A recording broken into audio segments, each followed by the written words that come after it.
Let's keep it going again. Let me see your hands, please.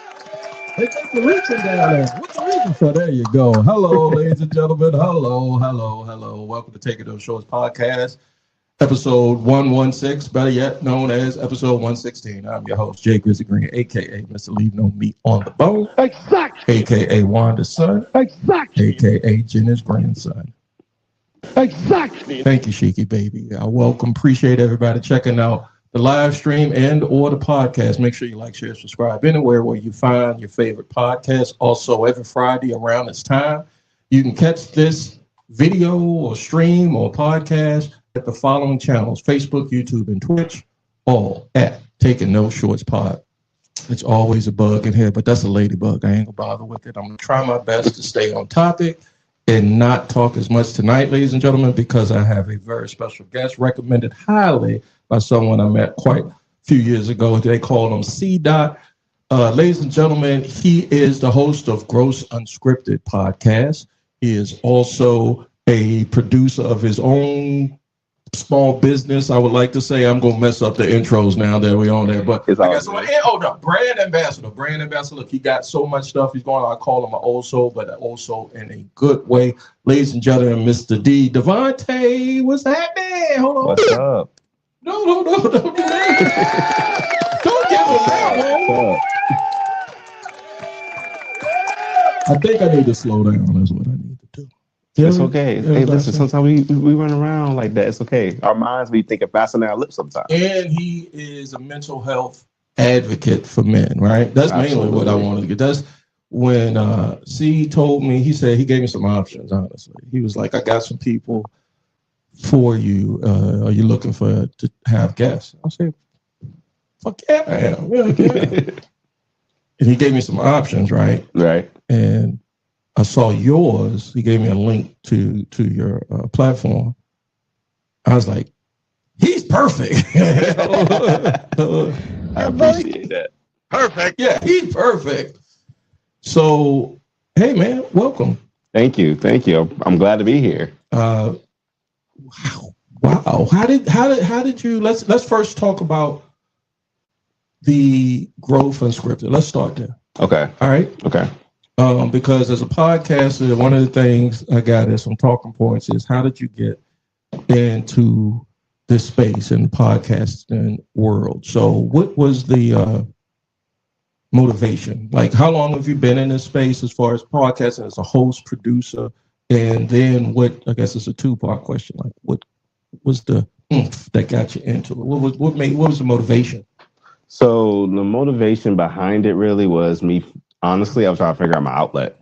I was trying to figure out like what is something I could be good at, and what's something that I like to do. Which I know I like talking to people, and I know like I also like having like deep, like very high level type of conversations. So when I think about that, I was like, okay, then let me see how I can try to navigate this. So I actually started off, funny enough, before Growth Unscripted. It was actually, I called it Soul Sync, because I do like talking about like relationships and spirituality. He was in that space. Yeah. Exactly. Right. So pretty much after that, I was like, like when you think soul sync, I mean, yeah, you think something spiritual stuff, but like I feel like it's just something else that's missing. Like it doesn't feel like it gave off the right type of ring I would want. I'm gonna ask you about soul sync. I need to find. I'm sure. Is there a place online where we can see old episodes of Soul Sync? Actually, if I'm not mistaken, on my Growth Unscripted thing, I think it's probably like the first 1 or 2 or 3 episodes. 2 episodes on that. Yeah. When I started in this space, not even years ago, but and I try not to talk about me this much on this podcast, so forgive me, ladies and gentlemen. It was so hard not to do that. Relationships, because that was a genre that was taking off right after COVID, right? People just coming out the house, especially black folk, black men and women.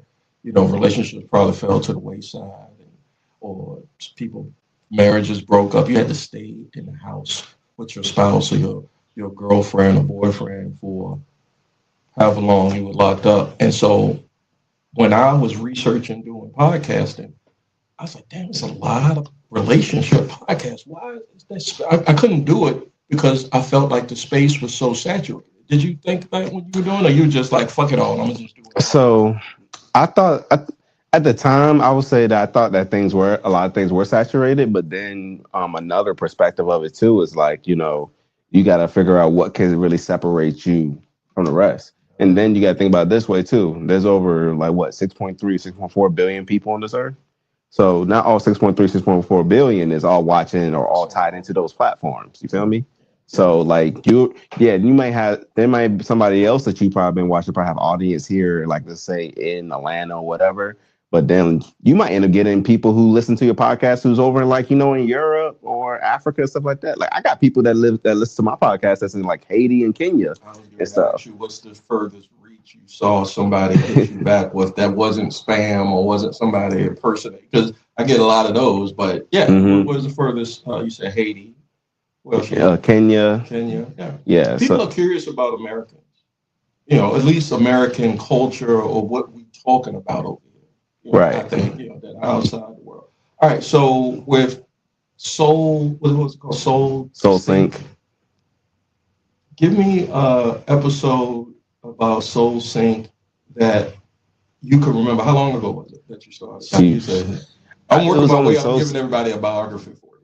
I got you. So Soul Sync, because when I started podcasting, Soul Sync was really probably about like a month. So in that month, I shot like 1 or 2 episodes that month. So long the podcast. Yeah, but here's the thing. This what makes it funny because like when I did Soul Sync, I literally only had a conversation with a dude who does digital marketing. So it was like it doesn't make sense. So it didn't go together, right? Right, it didn't go together because there was like like I said, I do like talk about relationships and stuff, but at the same time, it's like because funny enough, Soul Sync was I did so it's still on my YouTube channel, but it's of course now it's under Growth Unscripted. But if you go back down further, I was making faceless YouTube channel content, and they were labeled like Soul Sync. It was given like talk about relationships, relationship advice, and stuff like that. That was the idea that sparked something. Soul Sync was like the embryo of of the whole content creation space. And so, how did you manage to get from Soul Sync now to Growth Unscripted? Just if you could describe that transition into I now know where I want my content to go. So when did it dawn on you? So it dawned on me when shout out to my boy Reese. So my boy Reese, he's type of dude. He works in the background. So he's actually was like one of my closest friends who actually pretty much like sat down with me and we actually like try to discuss a little bit deeper. And then like what we did was like, okay, let's talk about all the things we like to talk about. We like talk about spirituality, relationships, you like talking business, you like talking about, different ways how people can make money. You like talking about, having like getting a chance to like have those conversations with other CEOs, people who are in the health field, people who are in like, like anything, like I told you about paranormal stuff and all that. Right. So like when you think about this, we was talking about, okay, what can really like encompass? Yeah, kind of like cover all that. So then it was like, okay, he gave me the suggestion for what you think about Growth Unscripted. I was like, Damn, was he smoking? Was he hitting the J when he said that? Because that sounded like some shit that I was saying. Honestly, that man do smoke weed, so he probably did. That sound like, I mean, as you're describing it, honestly, that's perfect. Yeah, he was definitely high. He was definitely high. Yeah, that's a good because when you're growing, I think there's no when there's no, how my aunt say, you're gonna feel uncomfortable. Yeah. It's not going to fit. Everything is not going to fit through growth like you wanted to. It's like when you like, a quick example, like I am a horrible shopper for myself. Like growing up or when I was out here courting before I got married, I always took a woman with me to buy my clothes because I ain't know what I like to look in or whatever. And I don't know what my size is before I've got stuff tailored and stuff. Mm-hmm. I would literally put something on and the person or the salesperson or the lady would be like, you need to come down a size because you got to fit into your clothes. Like you're growing. You ain't finished yet. So, and you can't plan when you're finished is what I'm saying. Like, you don't know what it's going to look like 2 years from now with Growth Unscripted. So that's why you got all of these ideas in your head that you want to get in. And your homeboy was just like, Growth Unscripted, by that. We you can't plan it, right?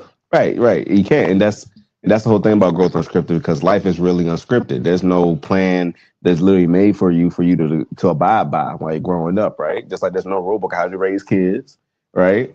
Exactly. So like the whole thing about Growth Unscripted is to have real, raw, and authentic conversations, and also display people, to show people, like, showing them like, hey, they're human too. So like when I have people on my platform, no matter where they are in life, a lot of people from a social media standard sees people from like the end result. Like, they got here at this place. Like, they were like, as if like they were born yesterday and they're there. Yeah. But nobody decides to actually look back on all, like, the grit, all the time. Yeah, the worst parts of yourself, for them to actually see that, hey, like, this is how this person was able to come up from all these situations. And so, like, the biggest thing I look forward to whenever I do have people on my podcast is that I want somebody else who's listening to actually reflect themselves into that person's shoes or wherever they're going through. Because then maybe that person might be able to provide some insight on how to possibly get them to overcome their situations, what they're going through in life. Was there any obstacles in getting Growth Unscripted off the thinking pad, off the couch, or off with your homeboy, or off the weed grinder? Yeah. That you said it's a it's always, as content creators, it's always something. Oh, most definitely. So what was one of the things that you was like, you know what? And this is where I always do long-winded questions, so I apologize. But what was it? What was one instance where something happened getting Growth Unscripted off the ground, but you overcame it, and once you overcame it, you said, "I got this." So it was really, like we talked about earlier, like, the overthinking aspect of it. So like, I'm thinking like on the first go around, like, okay, I'm supposed to have like, like a professional setup. I gotta have the perfect lighting. I gotta have like, a whole studio. Like, I gotta do all these things in order for me to start my podcast. But in reality, you don't have to do none of that right now. Like, the biggest thing right now is that you can just start as yourself. And then also as well, you can literally just do audio only if you just don't feel that comfortable doing camera yet. And that was another thing too. I will admit, it took a minute for me to get used to being on camera. Oh, yeah. But don't get me wrong though, because like it's not like I'm really shy to it. I guess it's more so, I guess you could say, it's like looking back at yourself, hearing yourself talk. When you edit yourself, you are your heart. You and Jesus is the hardest critic. I swear for Jesus. I go back and I'm like, nah. So yeah, that's a great way you put it in regards to like that obstacle, the self. And it's not doubt. It's not doubt. It's knowing it's your baby. Yeah. Do you have kids? Yes, I have a 5-year-old daughter. She, what's her name? So we give her a shout out in an exactly. Shout out to my baby girl, Roxana. Exactly. Dada loves you. Hold on. I love Black family. Let me be clear. I hope you're still with the mama, but we're good. We're great co-parents. We're great co-parents. So we have a very healthy relationship. My first son, we co-parented for the first 18 years of his life. So I know how that can be. That is a whole nother episode, maybe on Soul Sing. You might have to get back Soul Sing. Like when baby daddies break up with the baby mamas, we hurting too. Goddamn it. I was hurt when she was like, "It's not gonna work. I was gonna take my baby away from me." So that's what. So you see. Come on, let's go with it. Come on, let's go with it. Okay, come on, that's what we do. This is good content. It is. So here's the thing, right? With some baby mothers out here, there are baby moms out here that will use the kid as a weapon against the father. Of course. And so when they do that, that actually is then becoming a very bad situation, to where that's how a lot of toxicity builds up, to where the father ended up getting angry, or sometimes too, because, hey, you try to take away my kid from me. Just like any other parent, the father, especially, they're going to go over and beyond for their child, especially if they really love their child. So sometimes too that leads them to do some honestly some wrong decisions to where that's how they put their hands on a woman, how they end up sometimes unaliving them because of the smear situation because they feel like that there's no other route or way that they can get out of the situation for them getting their child taken away. It's hard for us to. Great point you made, D. But not even a but I always wondered because I got a lot of years removed. All of my adult sons, I got all men that I raised. And I got a lot of years of experience. My first son was born, I was 17, she was 18, right? Mm-hmm. And I was not an absent dad, and I was in his life through all of the stuff. And I sit back in amazement and wonder how I didn't do all the negative. I mean, trust me, I did some real dirtball shit back then when I was a kid, but how did I mentally stay there? How did I mentally stay aware out of those? Because those were some very dark places. I remember, and son, you can go ahead and turn the podcast off. Co-parent mom, I told you this story, right? 1996, 90. No. It was, I say 96, 97, somewhere around there. Okay. We at the Richmond International Airport. I still call it Bird Airport, but maybe it's got enough connecting flights now. So, she remarried, military, and they had to go to Europe. And she called me. She said, he got orders. Rest in peace to her husband. Shout out to Keith. He got orders to go to Europe. I said, a bullshit? No. A bullshit? We go. I'm gonna drag you back to court and all that. It was a bad situation. I'll make a long story short. We came up to some type of custody agreement, and we were in the airport, and my son was getting ready to board, and he looked at me and was like, "Why you letting me? Why you?" Because to him, Virginia was like Narnia. Richmond was like Narnia to him. Like, it was the greatest fucking place ever because he had all his family and everything. But he was like, "Why are you letting me go?" And I was like, "I'm not, man." And we held each other in the airport terminal, and I cried and he cried. And I had to go to therapy over that shit. Because I was like, how could I let this happen? How is this happening? How could she let it happen? Like, this is our son, but she's choosing something else over it. I had, and I don't even know how we even got here, D, but don't worry. These things type of happens quite a bit for me. It says a lot. I'm gonna give myself credit, goddammit. Exactly. Because it took everything in me. Because I was the one who had to get a passport and go overseas to see my son and to take him Christmas and all of that. And I wasn't resentful at her. At the time, I was, because I couldn't make sense of it all. I was just thinking that she was taking your son away from you. Yeah, that's exactly.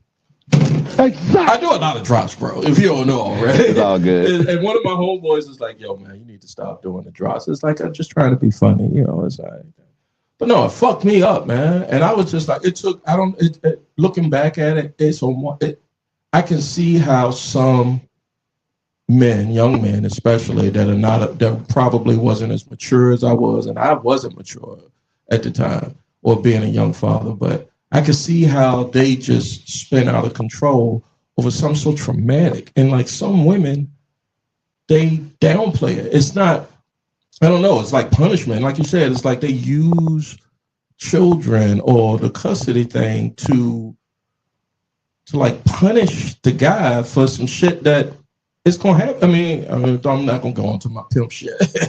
But, women lie, men lie. Yeah. People do shit. You know what I mean? Like, stuff happens. And granted, we can be accountable for what our actions for what we attributed to those circumstances. But is the end result of that punishing the child? Like, well, that's the thing. When these type of situation dynamics happen, a lot of people don't tend to think about the kids. They're just thinking about themselves at the point. So when they think about themselves, they're going to end up they're just going to end up like, just constantly causing more harm than good for the kid or kids. And nobody's thinking about, like, of course, I wasn't thinking about, and I want you to share, I don't know, I'm sure if you got content out here, you might have shared this story to the world. So I want to know, like, okay, that, but I don't think that neither parent knows what it's doing to the child at the time. I honestly don't. In my situation, like, I was just like, I'm going to college. I know I got a girlfriend, but I'm in college and I'm partying. Yeah. You know what I'm saying? Like, This shit come with the territory, sure. Like, fuck out of here. Got me fucked up. But I didn't know the consequences, and that comes with being a young parent or whatever. But at the end of the day, I don't think I deserve that. And the audience can decide. I'm sure there will be baby mamas up under the comments. Fuck you, big ass. I like the way you operate. Yeah. Like, I'm at that stage now. It's Gen X. Exactly. It ain't much but all right. So 5 years old daughter, you co-parent. So that's one thing I can definitely relate to. Mm-hmm. And you seem like you're not a dirtball. You're not a dirt bag or a dirt ball, like, at least to me. So I don't know if she tried to punish you or whatever, but no. So thankfully, I always say this: I'm always blessed and happy that my baby mom. So she never was the type of woman to actually like use our child against any personal thing. So I'm happy and blessed for that. And she's a great baby mom. So I actually love her. She still love her regardless. The only thing I would say during the trial period, so like we were staying with her parents. So like. From a relationship standpoint, of course, our things were shaky, but in terms of our kid, we always pretty much was always there and everything. I would definitely say, though, in the very beginning stages, it was pretty hard, though, because just like anything else, she was going through what she was going through after our daughter was born and stuff. And also as well for me, I was thinking, honestly, I was doing a lot of at least wrong, at least at that time. And there was a time, too, to where because of my mental, I told her that, like, we ended up breaking up and stuff. So, like, I was staying with my moms and stuff at the time. And then that's when I also moved to, met a friend at the time, moved to Atlanta and stayed there for a little while. So, like, during that time, I still called my daughter, talk to her and stuff, check up on her and everything. But there was one time, though, where my baby moms did call me and be like, you don't really talk, like, your daughter haven't heard from you in, like, a week or a week and a half, stuff like that. And that's just what other stuff I was going on with, doing other stuff I was dealing with and going on with at that time. So, like, I will admit it did make me feel bad because, that doesn't mean I didn't love my daughter less or anything like that. It was just that a series of things. So where honestly, I shouldn't have made an excuse for it. Right. So when that happened, I made sure to make it a point to never let something like that ever happen again. And plus as well, like, even like what really was like a major, like, stopper for me was when I moved back to Virginia. And mind you, like, when I saw my daughter, she was already like, she was like this. So like when I moved back to Virginia, she already grew to like here. Yeah. So that's in the span of like, it was about like 8 months. And so like, even then, so it was like when that happened, then when I finally met her again in person, but we went out to like Bottoms Up Pizza and stuff. Like when I saw her, she didn't run up again. Bottoms Up? Yeah, so so like when I met her and stuff, when I saw her again, she didn't like run up to me, give me a hug or nothing. Like she looked shy or scared in front of me. Like that hurt me. Yeah, man. More than anything. Like not seeing your child just like, looking like, she doesn't know you. Like that's hurtful.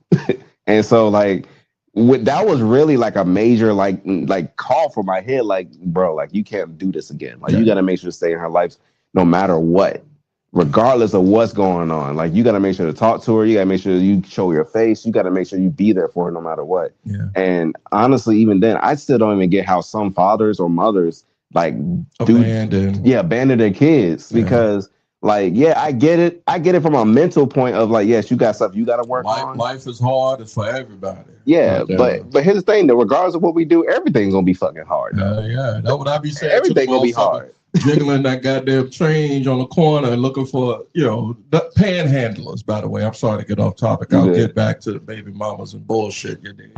A bullshit? When the panhandler come up to me I have a bleeding heart. Charity, I grew up with saying charity begins in the home. How you take care of you and yours is how you love on you and yours is how you then exhibit love to your fellow man, right? Mm-hmm. So if my kid, and we're in this time of government shutdown, SNAP benefits is being taken away, health insurance is getting taken away. Some folks out here really, really struggling financially, which then takes a toll on their mentals as well. So I got to take care of mine first before you hit me up at the grocery store when I walk out at groceries being as high as they is and you asking for some change. I'm sorry, I don't have it. I got to take care of me and mine. Do not follow me afterwards. You will, how they say, F-A-F-O. Like, fuck around and find out. Fuck around and find out. Like, come on, bro. Like, you know. Anyway, let me get back to this because this is a great, man. I said, well, I know what I told C. He's perfect. Because I didn't know that as you're gonna be the guest that you were a single dad, 5-year-old daughter. That's traumatic. I'm gonna tell you. Nobody might not have told you, and you might not have said this to yourself. But when something like that happens, when your child doesn't recognize you or is hesitant to come up to you, I don't think the mom knows, or she might not care. That is traumatic to me. And I can't speak for, I always tell, especially when I tell my wife, I can't speak for you. I'm not a woman. You know, I can't speak for you. I can't speak as a mom because I'm not a mom. Right. I'm going to speak as a man and I'm going to speak as a dad. I respect you speaking as a mom and as a woman. And I would expect you to respect that I'm speaking as a dad and as a man. That's all. I mean, here it is. It all comes down to respect. Once all the bloodshed has been done, whether it's from birth to drama with your baby moms or your baby dads or whatever, we got to come to some baseline respect and move forward to take care of this person we brought into the world. You dig?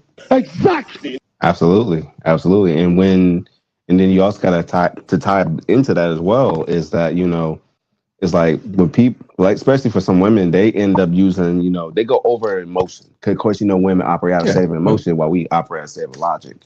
Not saying that women can't. Some of y'all just refuse not to. But it's just the whole point that that there is men and women. There's both sides. Really, it should really be a gender-based thing because there is men who act off emotion. There's women who act off emotion. There's men act out of logic. There is very few with some women who do act out of logic. I almost cried when you told me the story about bottoms up. So I'm an emotional motherfucker. Y'all can hit me up with these comments. Oh, no, we definitely emotional. Don't get us wrong. Men are definitely emotional, but it's just that some of us do tend to like know how to hold it in. And that's also part of the reason because we was told at a younger age to hold stuff in like that. But it's just that as well, that's kind of like operating out of a state of like, you know, you can't really be emotional where you want to be emotional in a healthy standpoint. Unless you have somebody around you who's saying, hey, it's okay for you to be that way. Make you feel normal, feel at home, feel at peace. But when we're fighting out of a state of confusion or a state of like on survival mentality, constantly day in and day out, whether we leaving from work, coming back home, we're expecting this place of peace, but it comes to a state of warfare. How you expect us to open up and try to be communicative and stuff like that. And then when we do end up becoming communicative, just for the mere fact because there is parts of us that has like a lack of knowledge or a lack of understanding of how to effectively communicate. If communicate out of a place of anger or out of a place of frustration towards that person when that person doesn't deserve that in the first place. I spent so much money in therapy trying to learn how to communicate effectively, you know, because coming from, and I just had me and one of my cousins. We just did a breast cancer walk for my sister, Sean. Exactly. She just finished her last chemotherapy 2 weeks ago. Shout out to you, sister. I love you. God bless some of y'all black asses. Okay. And so afterwards, we went to dinner. My wife was there. Family is there. Me and my cousin, who is similar in age. We grew up, again, Black Gen X, and grew up in a traumatic poor, typical situation, just horrible circumstances, right? Not as horrible as some, because I've met some people over the years that come up in some bad situations, but we just did not have the tools, and the adults in the room, the adults that was helping us raise us didn't give us the tools. And so when we learned how to communicate, there was always first a requirement that a 4-letter curse word had to come out or a motherfucker had to come out. Well, that's just how that's how you operate. Yeah, that's just how we talk. When I met my wife, she was just like, who taught you how? Why you're an intelligent man. You have a college education. Why are you talking like this? And my go-to was, that's just how it is. That's how I was raised. I did not know. I did know, but I chose like the latter. I chose what was easier to do. For you. Yeah, easier, or what comes natural for me, what gets across, my point across way better than slowing down and saying words that exactly describe the emotions that I have. It's easy to say, motherfucker, fuck out. It's easy to do all that. It's very. So me and my cousin are sitting down at this dinner, this restaurant, and she was like, yeah, she's a teacher. Okay. And she was like, yeah. I said, no. And I said, explain to my son, one of my sons, my wife, and my cousin was at the table. And I wanted her, because everybody thinks when Jay Grizzly or Jay says something, it's like, fuck you. I said, no, y'all need to hear from somebody else, and somebody that can succinctly say it better than me, because sometimes my old ways get the best of me. And she said, no, this is how we were raised. If you was asked to go take out the trash, you won't ask. Hey, told. You were told to take out the trash, and you were told in a way that made you either scared, demeaning, fear. It just was just not the way you talk to a child. With love, right? It's like, it's not with love. So when you come up from that type of circumstance and you dealing with people in the world, especially as a man, I'm like, this is just how it's supposed to be. And to men, it's really men to men, because now I'm like, man, I'm not the biggest guy in the world. Right. And when I talk to a motherfucking nigga, I said what I said. I'm going to smack you, and I'm going to get behind the shooter. Right? I can understand where you're coming from, but you think about it from this way too, right? That's when we were growing up. A lot of our parents wasn't raised correctly either. And also, since they weren't raised correctly, Exactly. they were also was coming from a place of teaching, from a place of fear. So they was teaching us fear more so than actually how to live. And that's something that nobody knows what to do really, is how to live. They just think going off survival mode. Right. So the only thing they do, they can only teach you from wherever they were seen or known. And I hold nothing against boomers. Like, there's a thread on social media and the algorithm that really hates boomers. I don't know if you know this or not. I'm not surprised. I'm not surprised there is one. There's probably one for every single generation, to be real with you. Yeah, it is. But boomers really get it bad because they like, y'all fucked it up for everybody. And I'm like, God damn, cut a break. Like, they didn't have the tool. You know it's crazy how it's kind of hard to say we fucked it up for everybody when there's still old motherfuckers that's running everything. All of them. All of them, bro. Exactly. I'm just saying. I had a thought the other day, and I wrote it down on my notes on my iPhone. Like, I think it was because of the elections, midterms that happened in Virginia and New Jersey and wherever across it. Right. Like, the whole country needs new generational leadership. Like, it was Obama that said it. He made a post. He said the reason why we're in this circumstance is that old men don't want to give up power. Yeah, I agree. It's that, but also as well. Like, I actually said this on another podcast. I was saying, like, they said, like, the system's rigged. Like, nah, I think the system's doing exactly what it's supposed to be doing. Yeah, and then also as well, just for the whole thing too, recently when they said, we need to vote. I have my own opinions on that. Go ahead. This is taking no choice, bro. All right, cool. So the thing is about voting. Cool. I get it. Like, we were told to vote, helps us out, gives us a position of power or some type of power.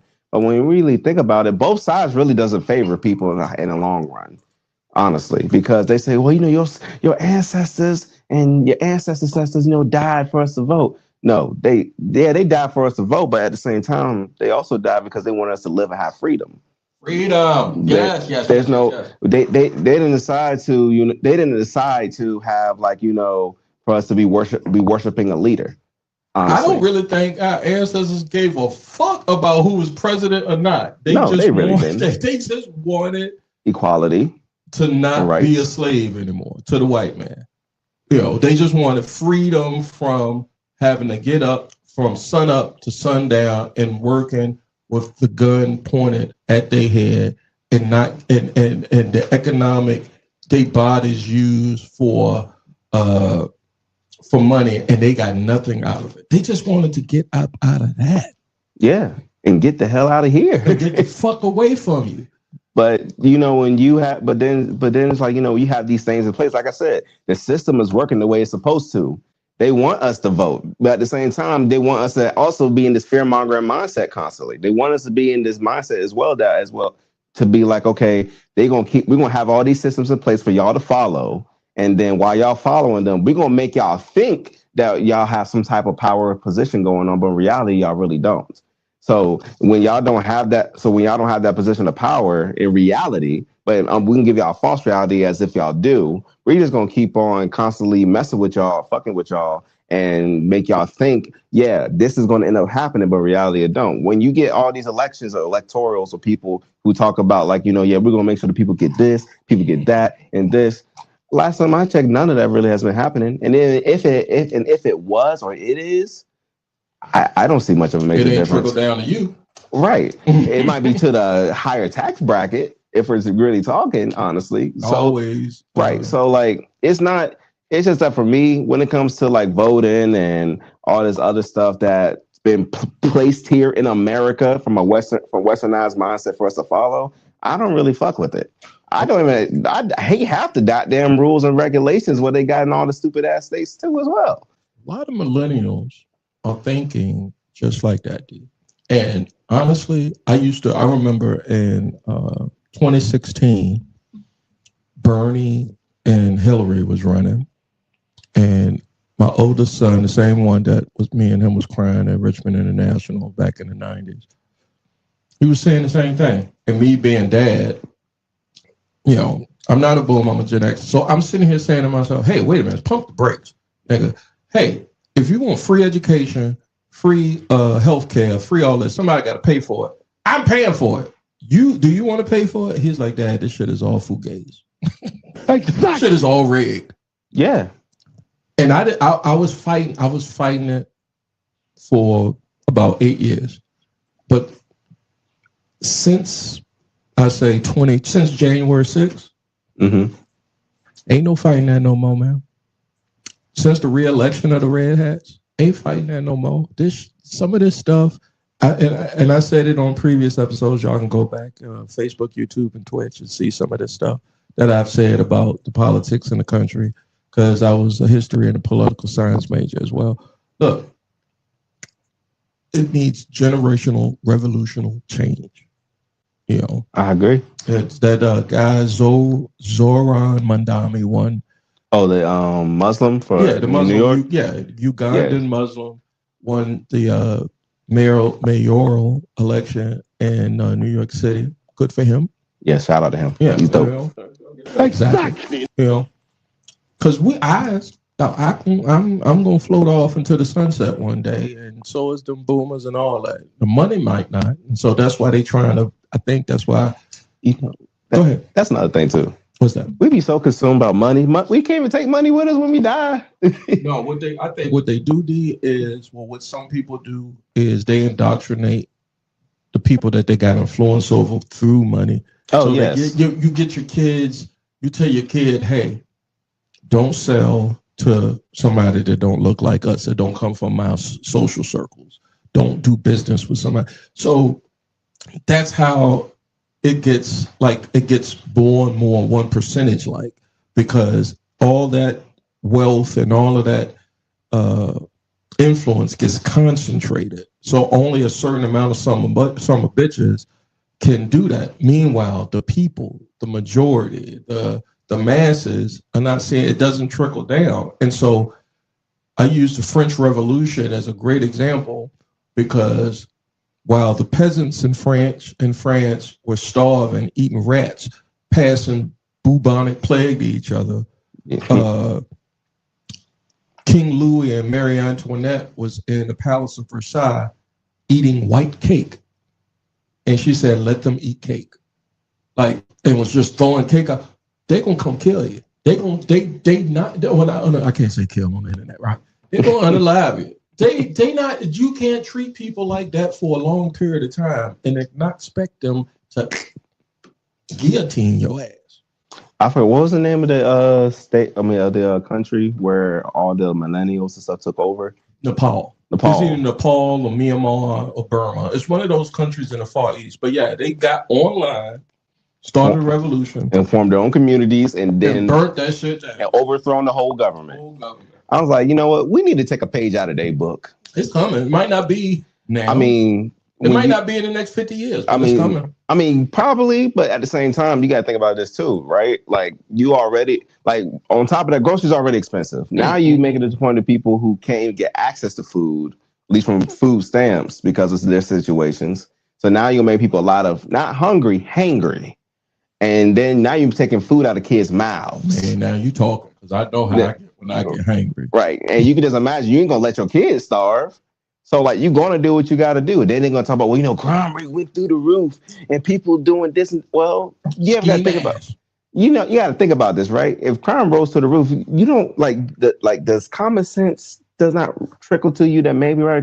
Probably because y'all are causing 99% of this shit. I ain't going to say half, 99%. They don't care.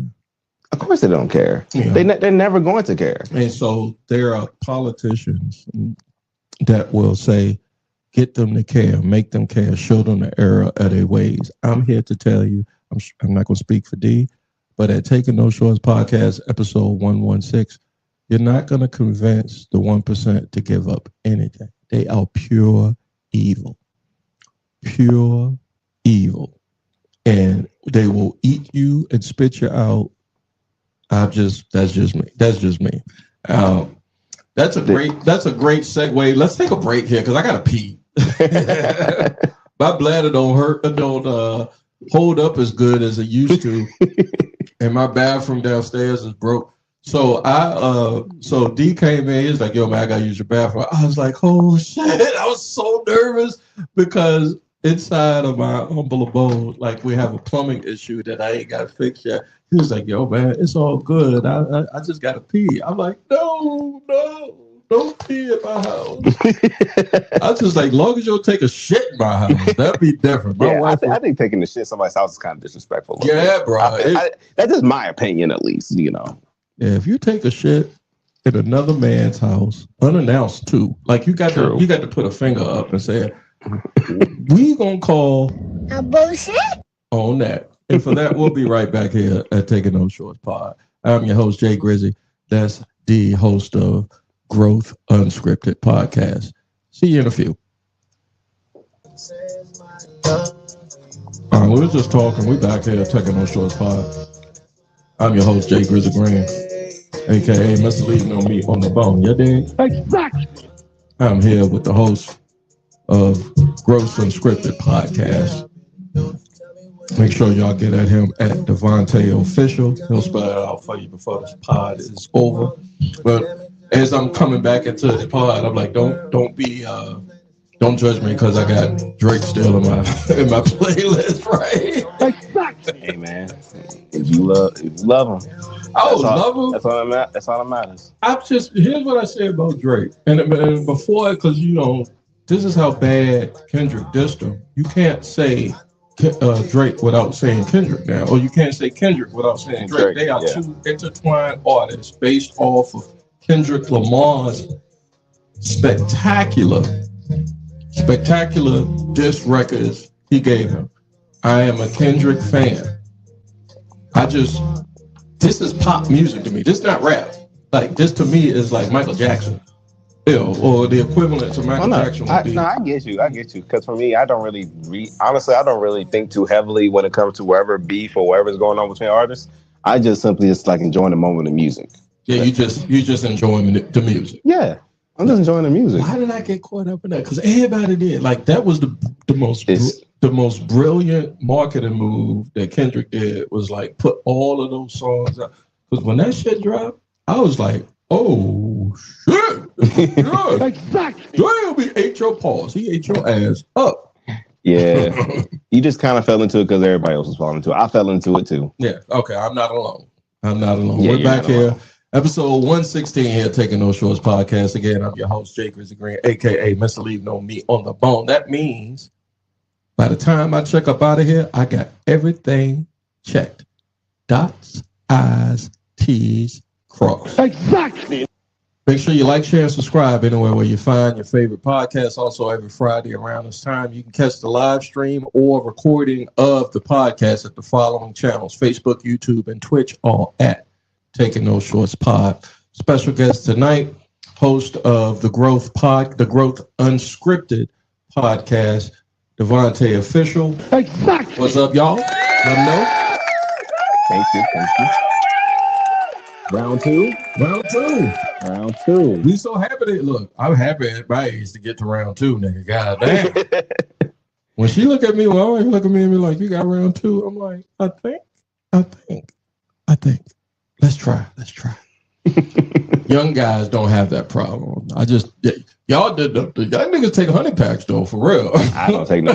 He said, "Don't put that shit on me, Grizz." Yeah, I'm natural over here. I'm good. I'll take some goddamn ginseng. So regular ginseng root, some right? ginseng root. Yeah, that was it, right? Horny goat weed. Some old school, some old slave shit, right? Yo. First, speaking, well, I don't know. There's no segue to this, but I know D said that before we got in, he said, "Yo, there is some brands." He said, "I'm a brand ambassador," and I was like, "Oh, yo, for real? Tell me what brands are you working with?" And then he told me one, and just the way the universe works, I'm like, God damn, I'm playing in some shit. It's like the next 12 months. I don't even think my wife know. I think now she know now. Hey, baby. Yeah, hey, baby. But I'm trying to do some things special with my spouse. And you told me that you were a brand ambassador for a brand that might help me make that happen. Tell me a little bit about that. Sure. So so I'm a brand ambassador. So I am a brand ambassador for a company called Dream Trips International. So what they are is they actually are the #1 travel club in the world. So before even COVID, there were 8 years running straight for #1 travel club. So the dope thing about them is that you're able to take luxury vacations for wholesale prices. So if y'all think about it from the point of like Sam's Club or Costco, especially Costco now, you can't even walk into Costco until you show you a member and all that for you to get access to their deals. Yeah. So with the VIP Travel Club, you're actually able to get access to your own portal, your own booking portal that's private. Nobody else can get it but yours. Mm-hmm. And then what happens is that when you go in your back office, you can actually see all the latest trips that they got coming out. Because they have over 80-some thousand trips and counting still. And they get them they get them at wholesale. I mean, the reason I'm really, ladies and gentlemen, I'm asking for my own personal honeymoon trip that I'm planning for 2026. You know, if the United States don't fucking blow up before then, you know what I'm saying? So if I go on and see these prices, am I getting, what is the value I'm seeing when I'm going in to look at these? Are these things that I could go to it? Are these prices that if I go to your mom and pop travel agency that I would be getting? So good question you asked that. So first and foremost, how they do it is that they do end up actually buying out spots and reservation spots. Gotcha. Right. So compared to a travel agency, to where you go there, you got to pay a certain fee, a certain amount of money for them to help you book a trip and stuff like that. Mm. First of all, anything else extra that you want to add on, you're paying more money out of pocket for. Right. It's actually doing you a disservice by you not becoming part of the travel club, because you actually save way more money and you get way more value out of it. So, for example, you can talk about, let's say you want to go to Dubai, right? You can go to Dubai for one of the trips. For example, you go to Dubai for 5 days, 4 nights for like around $500 to $600 per person, and that's counting you staying at a 5-star hotel, counting you also including camel riding. It also includes as well all the other extra excursions and stuff like that. That's included, and you also get somebody who's actually hosting the dream trip while you're there. So the dope thing about it too, if you want to travel with just you and your boo, and then like don't really interact with anybody else, cool, y'all can do that. Right. But the cool thing about it, because there's other members who also booked that trip, if you think about it from a business perspective, it's also a great way for you to network, because they also throw parties and stuff like that too for Dream Trip members when they go on these trips. I will record taking those shorts remotely if they have great Wi-Fi. I probably every time I record remotely, the Wi-Fi is shitty. I'm gonna keep it a bean, but I would do that just because I'm on a honeymoon with my wife celebrating something, and she's gonna be like, "Don't you cut that goddamn camera off?" And just because. No. So, is there a separate app folks can get at to know more about this particular brand that you're ambassadoring for? Yes. So for Dream Trips, you can go on their website, but what it is that because since they're a VIP style type of travel club, you can only way for you to really get in is through reps like me. Right. So like what happens is that pretty much I'll send you a video over so you can always get the understanding, information, everything. And then if everything clicks for you, then great. Then y'all can actually then go ahead and sign up and book and get your membership. They only have 2 memberships right now. What are those differences? So I mean, I don't want you to give out the whole kabit and caboodle, but what is the difference between those memberships? So one membership is called business class. It's still the travel only version they have. And so with that, you get, of course, like I said, you get your own booking portal, and then also as well. In a camel, by the way. In a camel. I'm sorry. And also with that, you also get access to where like the money that you pay for the membership, all that money you actually pay for the membership itself, that money actually comes back to you within 24 hours to use actually towards travel. Oh, so, okay. Yeah, so it's actually recycling your money. I'll give you an exactly for that. I like that package right now. Well, there's even one that's better. All right. Oh. So the one that's even better than that is called Founders. The Founders one is like the most popular because of the Founders one. Anybody who becomes a Founders, first of all, that's going to end by the end of this year. And what's going to happen is that anybody who's a founder within a year cycle, every single year that you're a Founders member, you actually end up getting a free dream trip for free every single year. So they comp you. Wait a minute. Let me understand, because I got a question. I'm always a skeptic and a question type motherfucker. All right, that's fine. I'm the same way. You good. So every year, if I get this founders membership, this company is comping me a trip somewhere. Absolutely. It might be a trip to Buckrow Beach, but it's comped. Yeah, so what they're doing is because since it's a founders, they always want to make sure to go over and beyond for the members. Amen. So it's never going to be somewhere more likely it's probably not going to be somewhere within the States. And if it is, it's somewhere very, very luxurious if they do. But most of them, those are going to probably end up being out of state, or out of the country. So it's going to be even better than than already what you're getting from a regular perspective of a dream trip. But also you get 24/7 concierge service. You also get to access to the VIP lounges at all airports as well. That's where you get lit. Pretty much the pregame.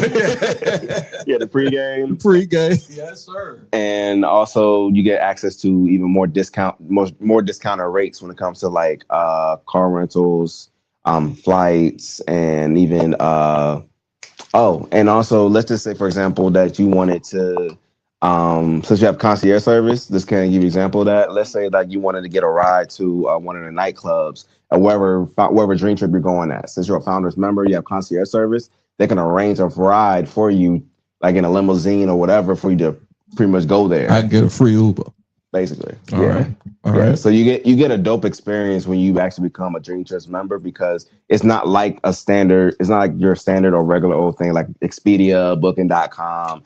That's what that looks. Let me do. This is what I don't know. The algorithm knows that I am looking up and planning shit because I'm getting bombarded on when I'm on YouTube and when I'm on these websites, the cookies or whatever that's fucking tracking me is like, I know your black ass is trying to go somewhere next year. That's what it's saying. Well, because it's over. Cause one, it overhears you when we're talking anyway, and also whenever you search up stuff on Google, whatever, they're gonna know. Okay, this man looking for something. He checking to go somewhere, and he ready to drop some serious bread for it too. He ready to drop some serious. So they are inundating me, and so I get it. But that founders package, I want you. I'm asking you to let everybody know again at Taking No Shorts Pod if they were interested in anything that you were saying as an ambassador for this program or for this travel package. What can they go to? Where give us somewhere where they can go, a website or something where they can go and look this all up. So they want to go and look it up. You can actually hit the link in my bio. Okay, that's on my Instagram. All right, give them that Instagram. Yeah. So my Instagram is growthunscripted.podcast. There you go. So growthunscripted.podcast, hit the link in my bio. You literally going to see where it says become a Dream Trips member. And then you can literally see the video, all the information that you want to know. And then it's going to give you the full breakdown of everything and more detail about everything as well. When we wrap, I'm going to tell my wife a bookmark. I already hit you up on all the on IG, but and if I tell my wife, she's gonna know because I want it to be a surprise. She'll watch this shit. She'll watch this shit. She probably might know you want to go on a trip, but she don't know where. Yeah. Right. Oh, that's the good part. That's gonna be the good one. Because the where is gonna really get the squash 3000. Yeah, the where is gonna get the hachitachi. Yeah, the where is because she's gonna be like, where we going? It doesn't matter. It's got to be somewhere exotic for the ladies. So I appreciate it. I don't even know the way the universe works, and I'm a big proponent. I'm in this new age space in my life. So and when some of you guys get to this space, you'll understand what the fuck I'm talking about. When you've been and dealt with as much life as I've dealt with, you're gonna understand what I'm putting down. You dig? I got to explore more stuff. It's just in me. It's just required. It's just, I don't know what it is. I was talking to another guest in episode 115. If you go back, and now some of the clips will be out. You have to go back. But we were talking, and it was just like, everybody got a date. I don't know how many people. I hope you haven't lost anybody yet. But I haven't lost anybody extremely close.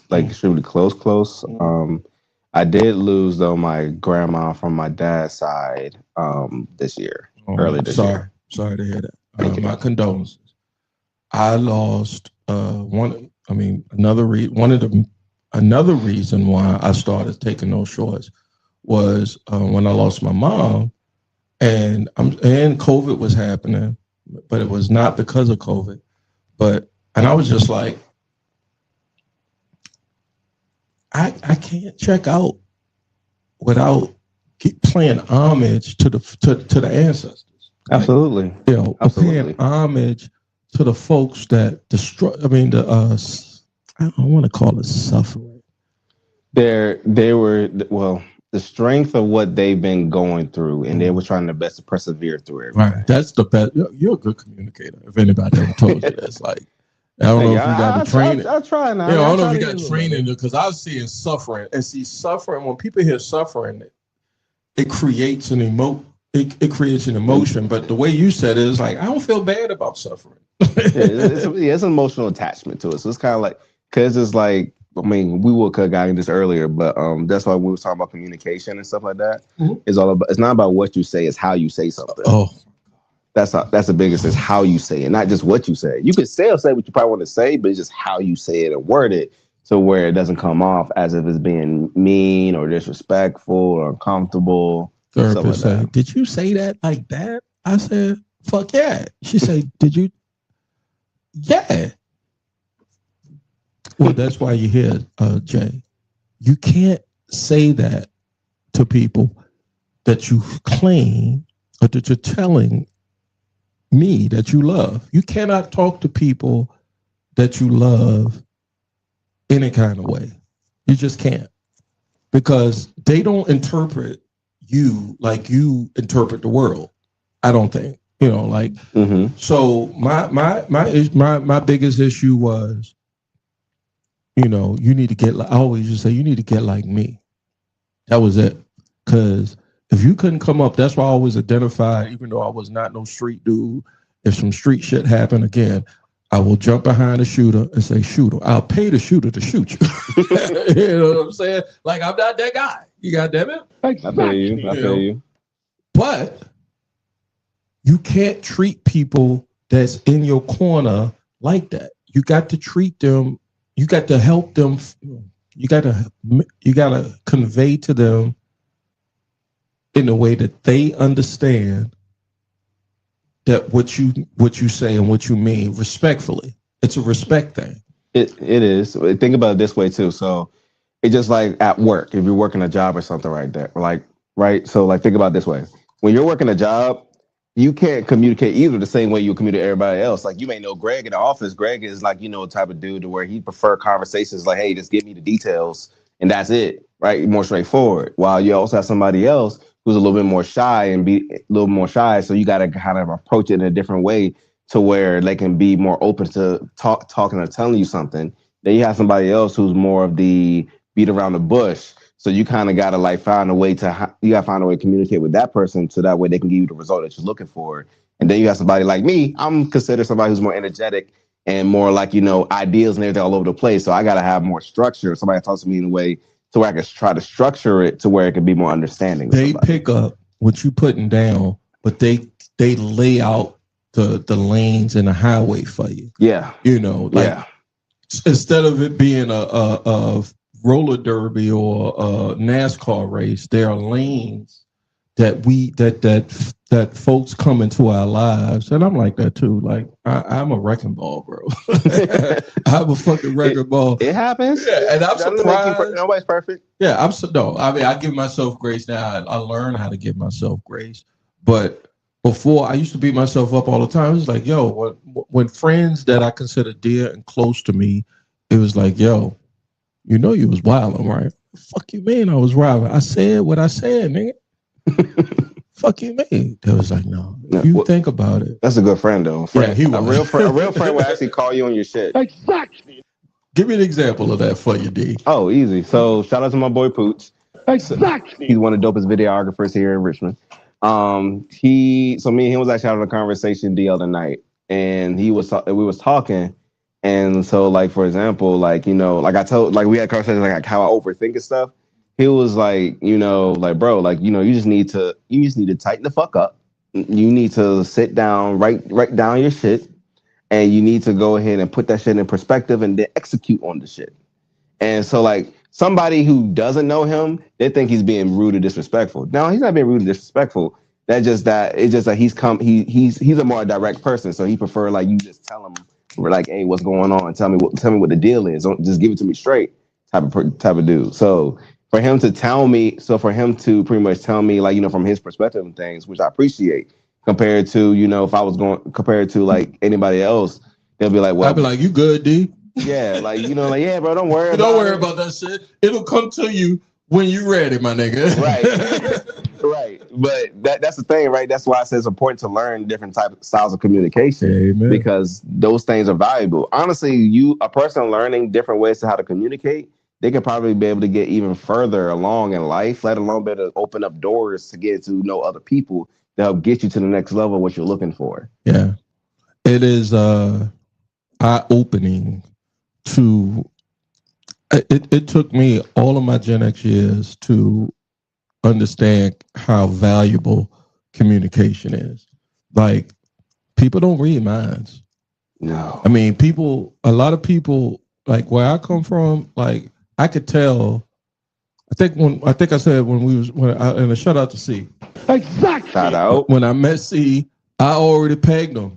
I said, that guy is all about making money and about his business, because he won't do it too much. He came in a venue. He said, and I was just like, and it was a lot of people. And the reason I met C, how I met C, was through artists. What do you call it? Artist pull up or artist what do you call those things? A mixer? A mixer, yeah. I was at a mixer, a lot of artists, a lot of rap artists, a lot of creators. And I was asked to do the red carpet as a podcaster, and there was other podcasters there, but folks was coming on. I was interviewing folks coming in and out of the mixer. So showcase is what I was calling it, a showcase, right? And so C had artists that was in the showcase. Okay. And I met him. I was like, yo, wait. I mean, that's the first thing I do is I'm trying to, as a dude, I'm always trying to gauge like what you want. That's just me. The way I come from is like, what you want? Where you from? What you want? He dropped some names and already kind of peeped the vibe. Was like he on, and at the time, that's what I was on. People think like if people look at Taking on Shorts Pod, or you might see me tonight.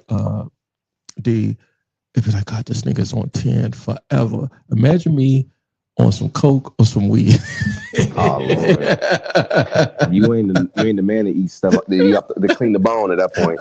Eat the bone, goddammit. I eat it. I'm just an extra motherfucker, goddammit. I am. It took me a long time to come off of that shit, and I'm not even holding on to it. I'm just saying. But at the time, I'm in this phase. I'm in this transition. And this transition was like, yo, you could get so much more mileage out of what you want to accomplish by just slowing down, listening, stop yickety yakking like I'm doing now, and just observe a little bit. Just sit back and observe. And it took and I don't even know how old a young C is, but I suspect he's a younger brother than I am. But I took something from him. Sitting back and observing stuff, and he's just not a loud guy, nothing like. Well, they said the loudest in the room sometimes ends up becoming the weakest in the room. Yeah, that was me, nigga. That was me. I was the loudest in the room, but I had shooters behind me. Goddamn it, or at least I hope I had shooters. Some niggas be like, "Yo, he talk too much, man." I remember one time I smacked a kid at the ball court because he crossed me up real bad, like Iverson, right? Oh, you got mad because he embarrassed your ass. Yeah, I smacked the shit out this kid. Just because you couldn't handle a crossover? I couldn't handle it. Damn. And he was crossing me up. And then I told him, yo, shut your mouth. You ain't got to be talking shit like that. Granted, he being on his shit, he was like, I got game. You can't D me up. You can't D me up. I'm going to give it to you every time I take the ball out. Kev, when this come out, you're going to see this and you're going to hit the comments because he was that. Kev's like 6'5", 240, right?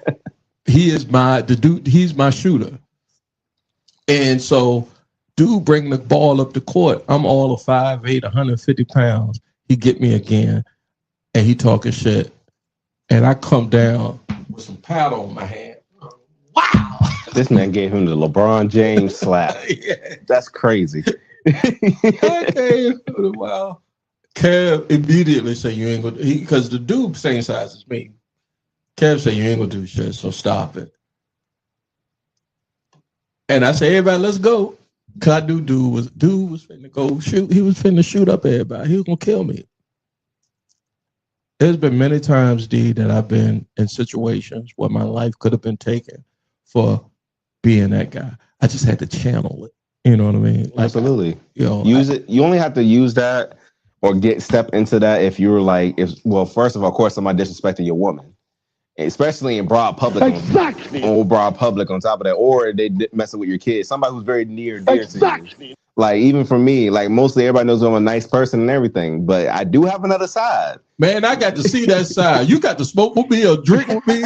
He did none of that shit down here, y'all. I can tell y'all this right now. But see, this is how I know, well, it's not the right way.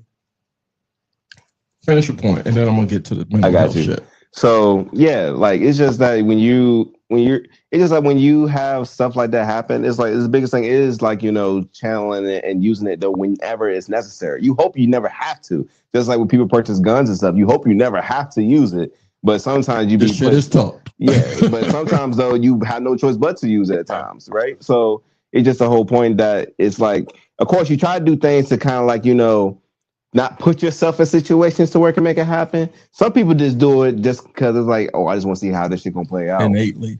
Yeah, and then those people may end up suffering consequences because all it takes is a split second for you to either end up behind bars or end up being dead.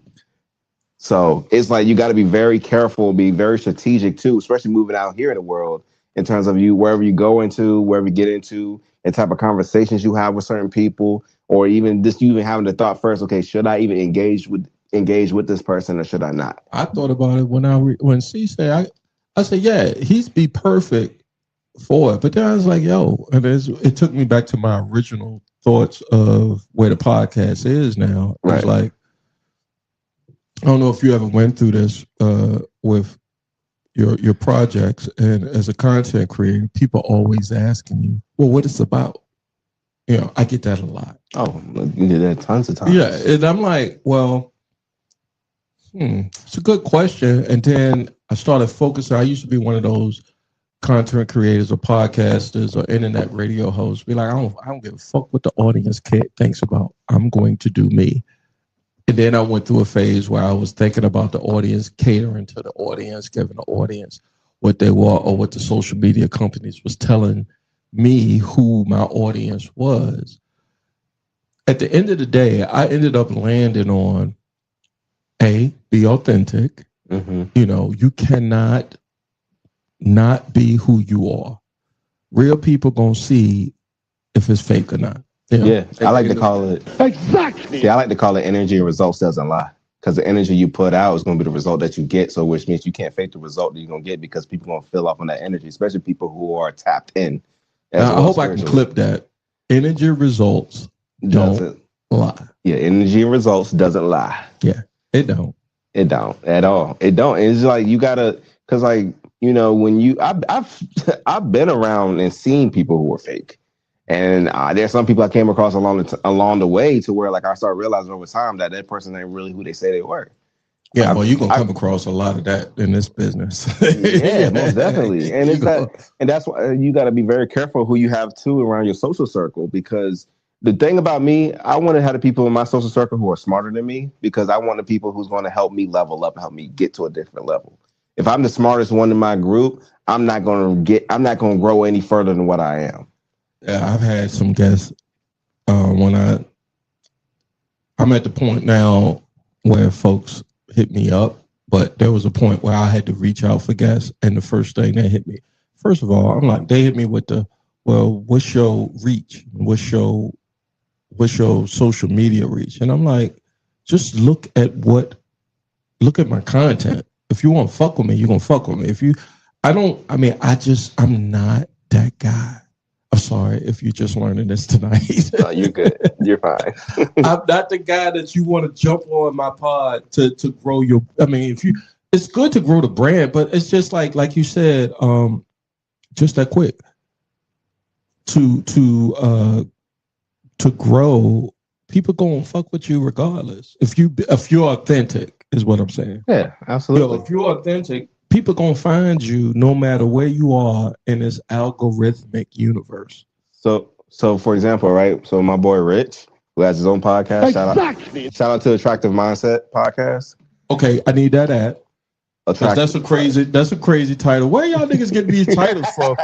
And what kind of weed y'all supposed to come up with these names of these pods? But he's in Florida, so you were asking for that Florida pack. Yeah, all right. I'm gonna holler at him. But yeah, so on his podcast, from a social media level, bro doesn't really have a ton of followers. I have more followers than him on there, but he makes way more money on his because he knows how to monetize and strategically utilize the systems he has in place. Does AI help with that? I'm pretty sure. Well, I'm not sure if he's using AI. I'm pretty sure he does to a certain degree, but more so he builds an organic type of platform. Good for him. So it's very organic. So like, this is based on conversations and how he have collabs and stuff like that to kind of help build his brand. Yeah. Now for others, especially like ones like myself and like you and everything, it's like, we gotta, like, I'm doing my best to try to bring my brand, try to branch out my brand in any way I possibly can. And actually, I had a conversation with my boy Pooch actually the other night about this because, like I said, I was overthinking. Because I'm like, okay, Is me, you know, getting on different shows and stuff like that? Is this helping my brand out? Am I doing the right thing? Is this going to help me reach X, Y, and Z? Right. But then I had to sit back and realize, like, you know, 'cause I had a conversation with my boy Rich to where, like, he told me, like, bro, first and foremost, you need to first realize what is your goals and what you want to do first. Exactly. You got to find out, you got to write down your goals, be detailed as possible with your goals. So what is it that you're trying to do? And then the next part after that is implementing systems, what you can do to help you get there. Mhm. So, like, for example, like, even he told me too, like, his girl have her own podcast, and like she started like about what he said, like 4 or 5 months ago, and she already landed like about 3 or 4 Some VIP. distribution deals? Yeah, like 3 to 4 VIP packages for hers. Good for her. So like, and hers been out a lot shorter, but mine's been out for a year, some change now, but I haven't made really any major money from it. So it's like, okay, I got to sit back and reevaluate how to attack this properly. I think that's why I put you out here. When I say he is a business, his business acumen in regards to I don't know what his relationship is to you, other than he recommended you to me. I mean, me and him know each other personally and stuff, so he's dope. He's dope dude. And I think my audience is because I can see how he recommended you, because you ain't you're not on some 6'7". You know, you're not out here gimmicking motherfuckers. No. I had no time for that shit. Yeah, you giving people, but you a young cat that would, I mean, I don't know what's younger than who out here doing 6'7" right now. YNs. Yo, you not a YN? I call you a YN. Call me a YN. I ain't a YN. You own that? You ain't own neither. I'm born in 97. I ain't a YN. God, I'm on the shit. Anybody? I mean, I'm just saying that I can see why he said put you on my radar is because you ain't got.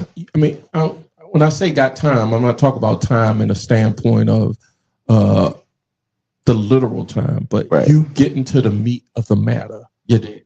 Exactly. Like you're talking about something that means something when you got growth unscripted and men not expressing themselves to community. I get back to communicating in a way that folks understand or don't take for granted, or not respecting and not knowing the mental tolls that we go through. And an advocate, you know, there's a lot of guys. I saw somebody in the mutual friends of ours, I forgot his name, but we got a lot of mutual cats that are in this space that are doing that same work, just in different ways, and not even levels, but just different ways.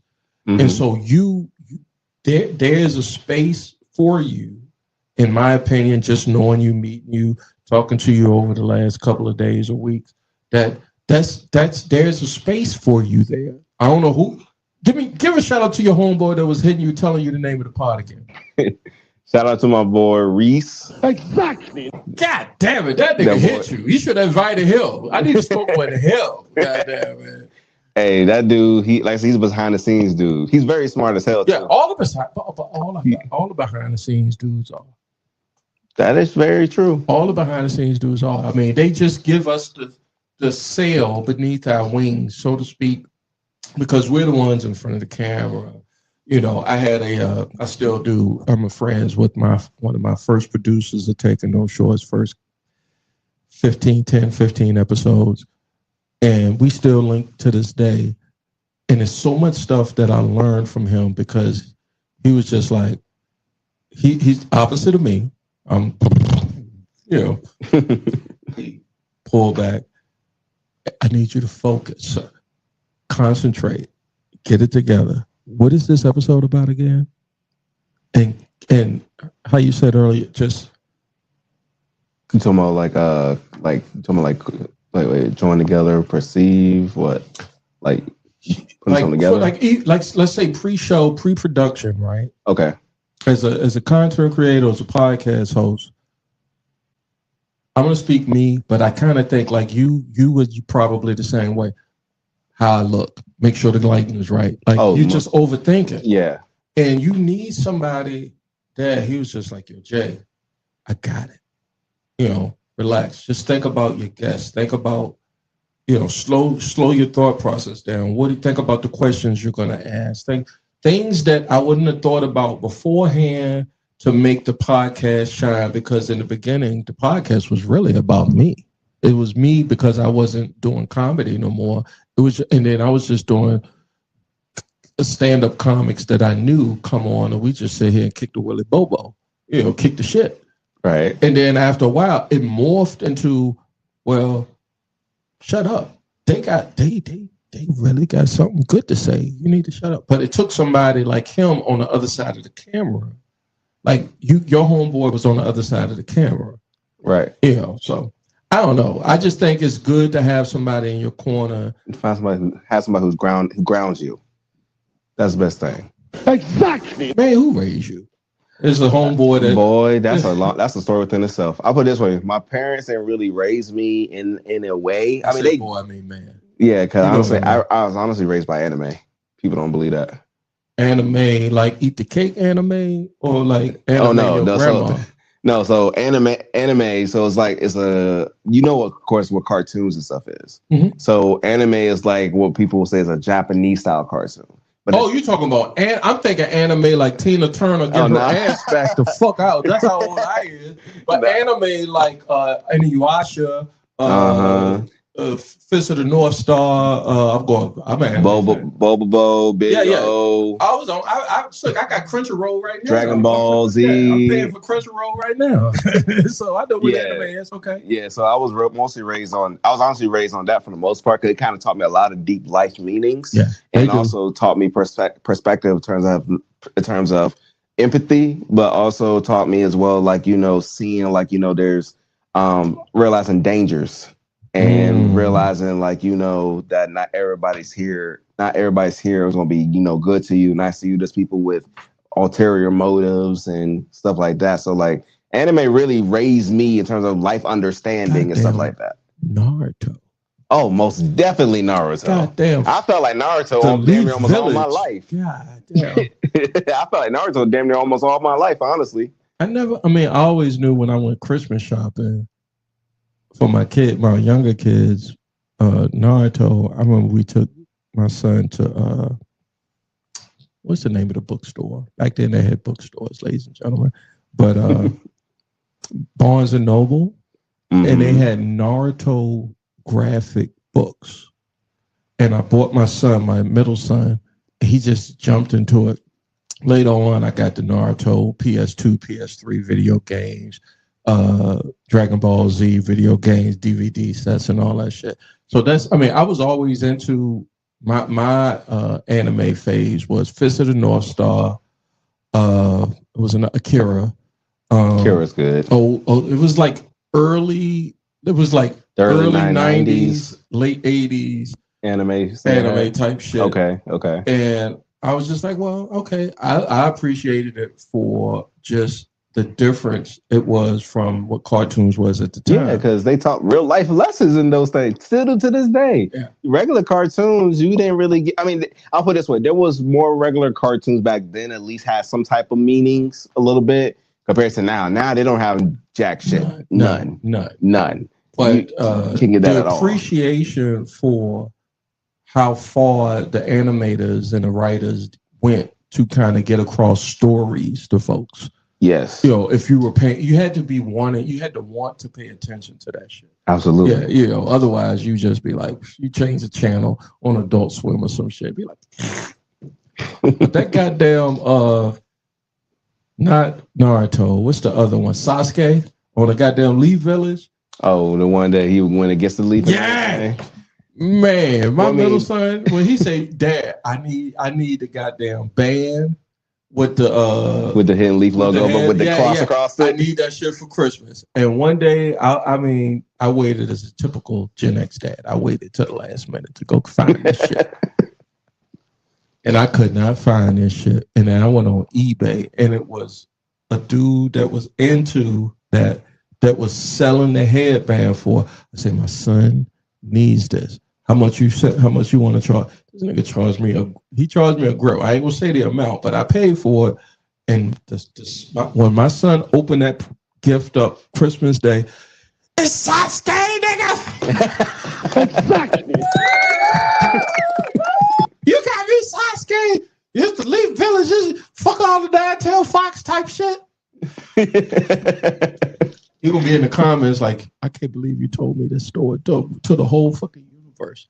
Yeah, nigga, because I love you.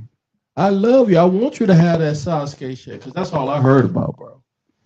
Hey, Sasuke had a messed up childhood though. That's A really fucked up childhood. Yeah, they identify. I mean, I think that there was a Gen Z motherfuckers. They identified with that dog shit because that's what was out. You know, yeah, they came. It was relatable. It was relatable like a motherfucker. And I was just like, I don't give a fuck, nigga. That's what you want. You know, I like Darth Vader, and they got me my shit. So, all right, it's all gravy, baby. Facts. Oh my god, man! All right, so we did 90 minutes, did we? I think we did. I think I hit everything. I think I hit everything I was supposed to hit on. Oh, she said, his goal is to get on panels and host events. Yes, I do. Come on, tell me what that's all about. So I am working on trying to connect with other creatives, try to connect with other people who trying to actually create like a it's still like a networking event. It's a collective. Yeah, but as a collective though, and we actually have panels to where like we'll have like 4 or 5 or whatever people on the panel talking, and we'll be talking about business, talking about AI, talk about relationships, all types of stuff.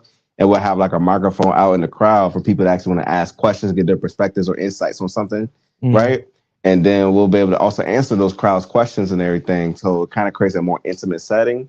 So not only will it be good, in my opinion, for the community, but also it'll be great too as well to at least from a content creator's perspective, it'll be great content. I know somebody that I could put you in contact with someone that would be great for. Before we leave, I'll put you in contact with someone. I'll connect with the folks. They do that. Not in they do what they call Vox. Okay. VOXXRVA. And they curate. I use that word, curate. Right? I'm gonna shout y'all out, Vox, because it's a good space and it's specifically picked for an audience, but the conversation is topic specific. Like let's say because when you was talking, I was like AI and relationships. I'm big on AI in relationships lately because I put out a post a couple of weeks ago. This is how I know I'm good at segueing shit. Yo, they about to have AI side pieces. They finna come out. They already out there. They already got AI generated sex dolls. I think they got it in Germany or Russia right now. And you can pick the piece, you can pick the hair, if you want to pay like an actual paid voice actor for it, you got to pay extra for that. So that is not in the mainstream and nobody is talking about it, but it's probably in whoever they choose algorithm is supposed to be in. I think humans need to have a conversation about how we relate to each other when it comes to this relationship and AI thing merging. Because there's and I'll clip this up and I'll tag this on my board so I'll make sure I'll know where to get it. There's a study that came out, I want to say maybe 2 or 3 weeks ago, that between 1970 and 2020, 50 years, the male sperm count has dropped 70%. 70. Oof. That's not me. That's not your boy Jay Grizzly Green saying it. That's not D saying it, host of Growth Podcast, Growth Unlimited Podcast. That's scientists that spent a lot of money and a lot of student loan money to not make money to study this. And they said 70% of men today, men are producing 70% less sperm. Now, why am I concerned about that? I don't give a fuck about what men are producing sperm or not. What I'm concerned about is humanity living and how's it affecting men in their head, because that's a part that I grew up with knowing when I was 14 or 15, it was coming out. You know what I'm saying? What doesn't stop it? I mean, that's a multi-layered thing. How that can be how that can be parted off in so many ways. Right. So honestly, there's a conversation that I would love whenever you put this conglomerate, this consortium together. I would be one of those old dudes. Hopefully, I'll dress up a little, but different, and be like, hey, y'all niggas tripping. Hold on, let me get the Westbrook out. Y'all niggas tripping. Yeah, y'all need to get some pussy. Straight up, this shit ain't this. That's not it. Now I know I sound like an old guy, and I sound like an old fogey, and I'm not fighting technology. I'm in this space, but hey, y'all need to stick y'all shit in something warm that's consensual. Yeah, of course. Yeah, but it's kind of hard to stick your shit in something warm when you don't want none of the blowback of what's gonna hell happen to that person. Pay that price, nigga. God damn, I pay that price. I'll take everything. Here's the difference between me and y'all youngins. Nigga, if she crazy, it's worth it. You see, I don't blame you. Some men must be like, I don't know about that. I do not blame you. The last chick I did, they're gonna be like, bro, look, listen, the last chick I dated, you feel me? Like she ended up like, slashing my tires. I had to pay like $5 to fix my car. Fix my shit. Right? Yeah, it's like she get more expensive. So I don't know about doing this around this time, G. Because is more men who's actually literally now, like, because they're coming more emotionally available, emotionally intelligent enough. Where like they're not messing with a lot of females now. Exactly. And that doesn't mean, of course, not messing with other men, but it's just like they're just literally like kind of saying to themselves, and then they only ain't worth it. Yeah. Oh, this is why I'm gonna tell my 12-step program, motherfucker. Like, I'm in a work in progress. Goddamn, I'm gonna cut this shit out. Go ahead, but just not today. Yeah, just not today. Just not today. I will put it down. I got other shit to do tonight. I got other places to go to network. God damn it. D, it has been a great conversation. I could probably stay on longer to do this conversation with you. I would love to have you back here at Taking No Shorts podcast. As a matter of fact, I would love to be when you put that conglomerate together. Absolutely. And that consortium. Shit, you could use this space. That's 2, that's 3 motherfuckers, and I could put some chairs right here, and we could have a conversation about that, because that's the first stat I'm gonna hit you with. 70% of motherfuckers, men, I say motherfuckers, the sperm count ain't the same. Now, I don't know why it bothers me. My son would say, Dad, why do you give a fuck about that? My kids would say, even my wife would say, why do you care about that? I'm like, yo, that's humanity. So who's stepping in? Who's interceding? There's my communication words now. Who's interceding in between that? Is that a AI bot that you gonna chat with, or Her out of the movie? You see the movie Her? Is that the one with Megan Fox? No, it's with Megan, not Megan Fox. Joaquin Phoenix. Came out in 2013. Oh, no, I haven't seen that one. Watch it. I encourage you. I encourage anybody to watch it. It won some awards back in 2013, but it was precursor. A lot of stuff that Hollywood does, precursors, what's going to happen in the future. I don't know why. Maybe they got insight to shit that I don't know. Remember Minority Report? That's another situation. Come on, talk about that. Illuminati type shit. Yeah, it's some deep shit. I ain't gonna lie. But Minority Report came out, I think, 2001, 2002, 2003. Colin Farrell, Tom Cruise and shit. And they had people plugged in the computers that could predict, they call it pre-crime. So if you give the algorithm information about every teen and everybody, they can kind of like deduce that you gonna do some shit. And they could stop murder before it happened. That's the plot. If nobody has ever seen it. And so that's what they already got right now. It's just not before the public view. But they can, because people are already donating and giving the internet and the algorithm all the data, and information. They can see that you prone to chop a nigga head off. So we're gonna stop you before you even do it. And that therein causes the dilemma and conversation. Like, is it right to arrest somebody before the actual act even happens, even though you got scientific proof that shit might happen like that? Well, you see that if that's the case, then even if that was the case, that also falls in line of like, for example, for police.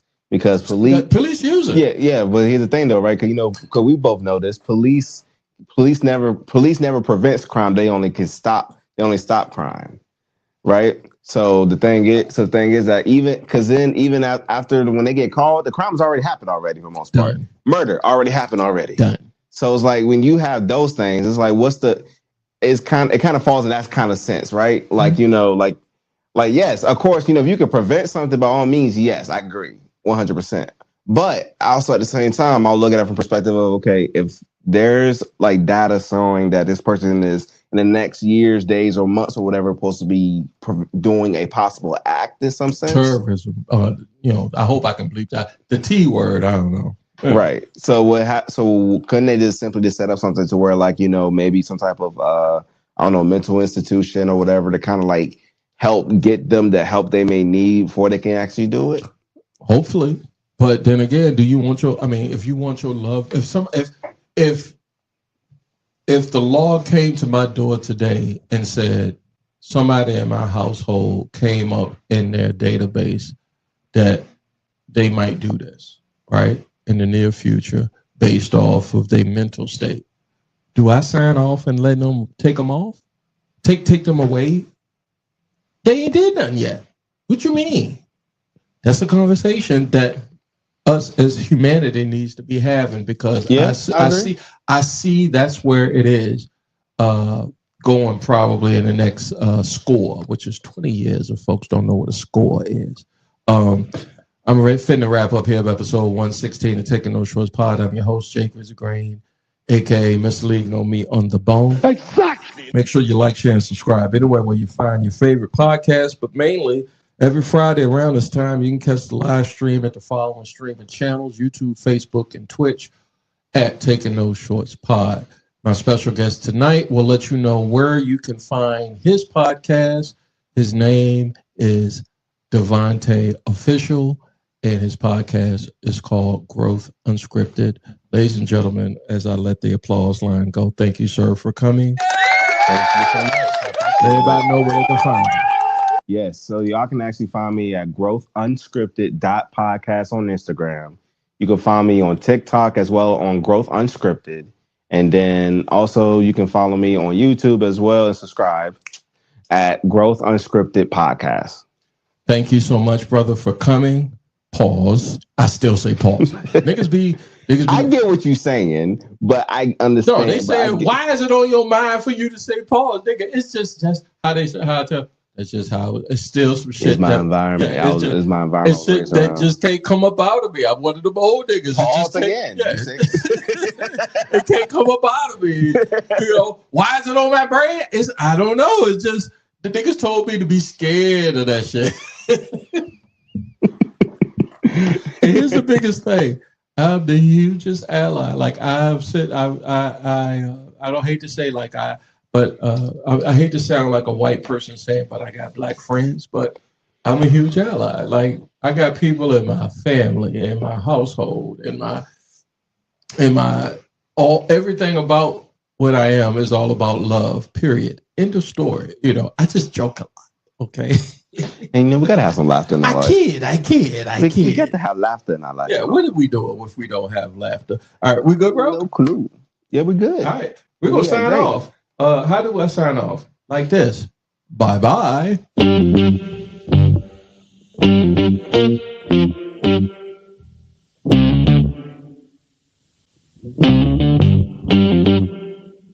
We talking about practice. Not a game. We talking about practice. Now I gotta talk. We all gotta be quiet. You're talking to the Rolex wearing, diamond ring wearing, kid stealing, wheeling dealing, limousine life. I'm a man. I'm 40. And now your host, Taking No Shorts Podcast, Jay Grizzy.